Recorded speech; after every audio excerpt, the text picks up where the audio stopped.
Joanne from Joanne's Doggy Schmacks, and today we are going to make dog biscuits with organic all-purpose flour. It turns out that flour, wheat, is good for dogs. 90% of your dogs can eat wheat. I just happen to have Tori, who is one of the 10% who has to be gluten-free.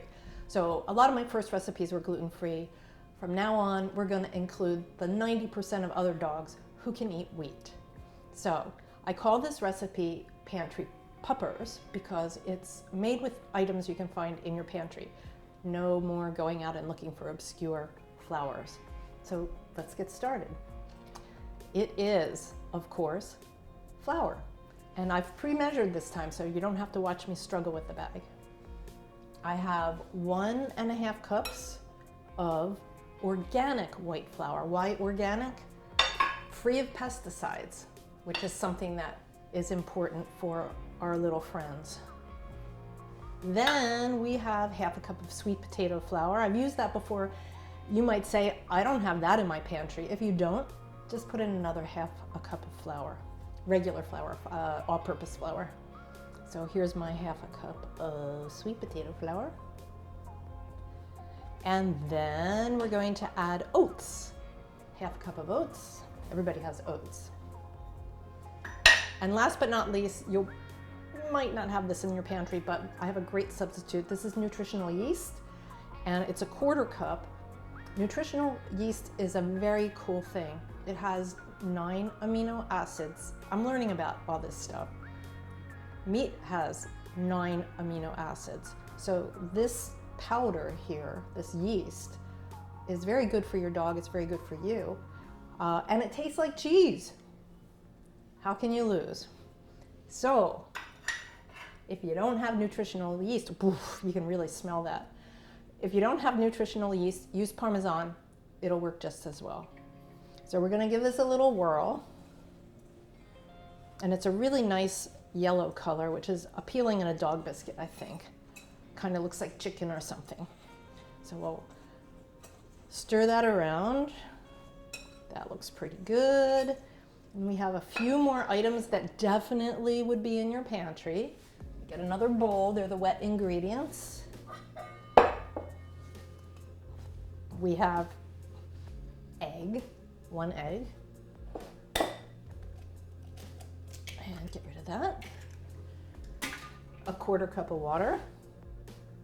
And I use tap water.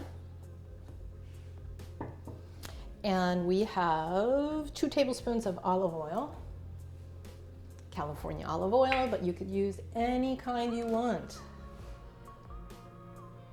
1, 2. And then last but not least, yogurt. And I chose yogurt instead of milk. The original dog biscuits were made with milk, but I chose yogurt because of the flavor. It has that nice tangy flavor that dogs like. So we're gonna stir this up and add this to this.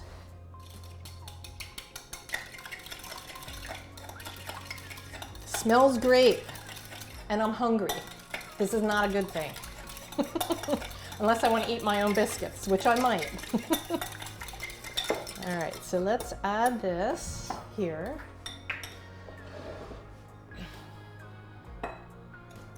Looks like I'm making a cake. A little bit more. Get that going.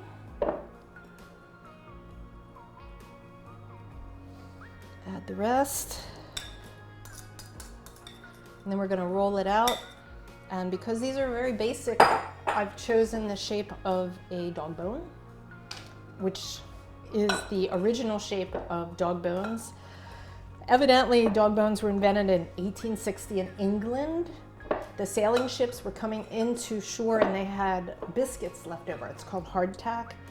And the biscuits were made with, I call them biscuits, they were like little pieces of brick, but they were made with flour, salt, and water. And not surprisingly, there were lots of leftovers when the ships pulled in. So there became a market for those hardtack biscuits. And an enterprising man turned them into dog treats. And he started selling them to rich people. not rich people, rich dog owners, especially dogs who hunted. And they were a success. And then that success came to the US, and a very smart man in 1908 invented milk bones. And it turned out that the shape of the bone was part of the draw for the biscuit. It wasn't just the taste, it was the shape, which is very cool. All right, this is what this is looking like, and it might look a little scary, like it's not going to come together, but I made these yesterday too, so I know it will. So here we go. We're gonna mush it all together and then roll it out.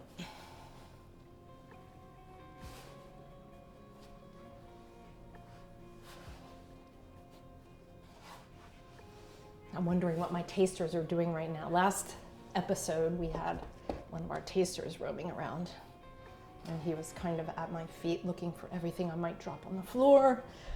But so far, I'm not dropping anything on the floor. Okay, one of the nice things about wheat is the gluten. This holds together so much better than gluten-free dough. And when you roll it, it feels like it's alive. And it's really, sounds weird, but it's kind of a treat to work with dough that's so responsive. Now it looks like I might need a little bit of flour on here, so I'm just gonna give it a light dusting. Not the huge snowfall I gave last time I did this. Here we go. And you start in the middle and you roll toward the edges. It's a workout of sorts, but not a bad workout. All right, so we're gonna get ready to rock and roll with the dog bone cutter. And this is going smoothly, except I don't think you can see what I'm doing, so we'll do this. I like this shape of cookie cutter because you don't have to worry about dough getting caught in the edges. When you get little fancy cutters, sometimes you have to use chopsticks or something skinny with a point on it to poke the dough out of the corners. But this is going nicely, nice and thick, that I should say. Not as thin as some biscuits that I make. These are probably 1/4 of an inch. And they're starting to actually look like milk bones, if you ask me. Okay, and then we're gonna put these on this sheet, cookie sheet. And I'll let you know what they look like in half a second. Get the tray.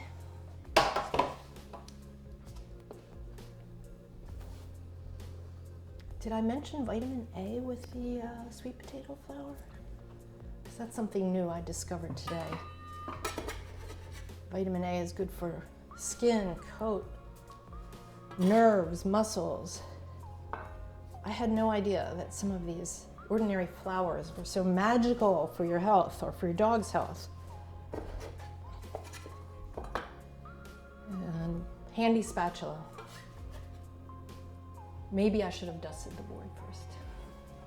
But it's all good, there's always a solution.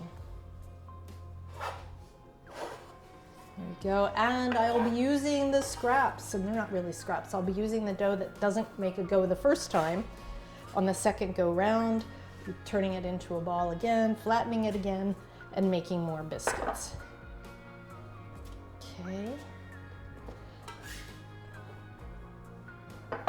So cook time on these is going to be 350 degrees, 15 minutes on the first side, flip, and then do 15 minutes on the second side. They get a nice brown little crust on them. And they do smell really good. It's the yogurt. Well, it could be actually the nutritional yeast also. Tangy. I know the dogs are going to like it. Oh, and fair warning, Jake, when he makes his appearance, he had a bath today, so he's looking pretty fluffy. And here we go. Oh, good, perfect. So the first tray, and I'm assuming I can get the same out of a second tray. 1, 2, 3, 6 times 3, 18. Am I right? Okay, so you're gonna get 2 trays of this. Let me go put this in the oven and show you what the result is.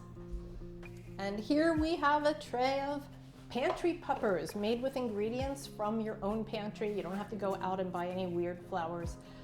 We have all-purpose flour, sweet potato flour, oats, yogurt, egg, water. There's one missing, my taster.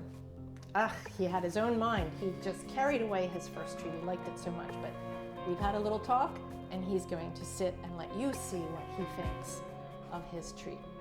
Pantry Pupper. Moose, sit, wait. Be a good boy. Tell me what you think. Yum. Boy, I don't think you even chewed that. And it's Joanne with taster Jake. Jake is a connoisseur. He gets to be the recipient of many treats. Jake, are you ready to taste? Oh, look at your face. You're so cute. Come over here. Come over here. You want to do me a spin? Good boy. Don't forget to subscribe. Joanne's Doggy Schmacks. Thanks.